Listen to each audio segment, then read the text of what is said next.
காவிரி கரையோரம் மற்றும் தாழ்வான பகுதிகளில் வசிக்கும் மக்கள் அனைவரும் பாதுகாப்பான இடங்களுக்கு செல்லுமாறு முன்னெச்சரிக்கை விடப்பட்டுள்ளது. கர்நாடக மாநில காவிரி நீர்பிடிப்பு பகுதிகளிலும் கேரள மாநிலம் வயநாட்டிலும் கனமழை பெய்து வருகிறது.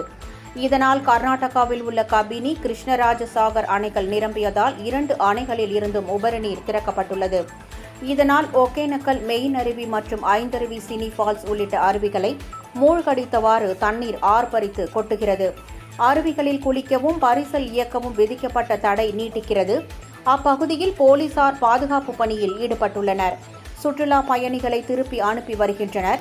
2 அணைகளில் இருந்து திறக்கப்படும் உபரி நீரினால் மேட்டூர் அணை இன்று தனது முழு கொள்ளளவை எட்டும் என்று எதிர்பார்த்த நிலையில் கர்நாடக அணைகளில் இருந்து திறக்கப்படும் உபரி நீரின் அளவு குறைக்கப்பட்டதால் மேட்டூர் அணைக்கு நீர்வரத்து வினாடிக்கு 68,007 கன அடியாக சரிந்தது.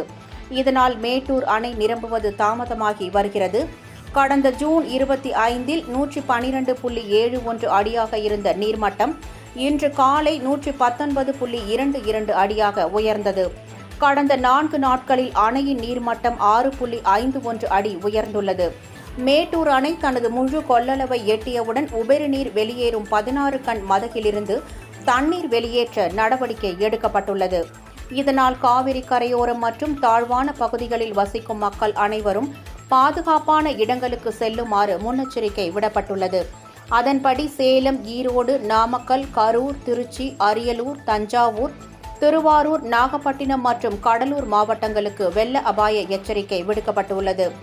மேட்டூர் அணையின் இடது கரையில் உள்ள வெள்ள கட்டுப்பாட்டு அறையில் நீர்வளத்துறை அதிகாரிகள் முகாமிட்டு 24 மணி நேரமும் கண்காணிப்பு பணியில் ஈடுபட்டுள்ளனர். உபரி நீர் வெளியேறும் மதகு பகுதியில் ஷிப்ட் முறையில் பணியாளர்கள் தயார் நிலையில் நிறுத்தி வைக்கப்பட்டுள்ளனர்.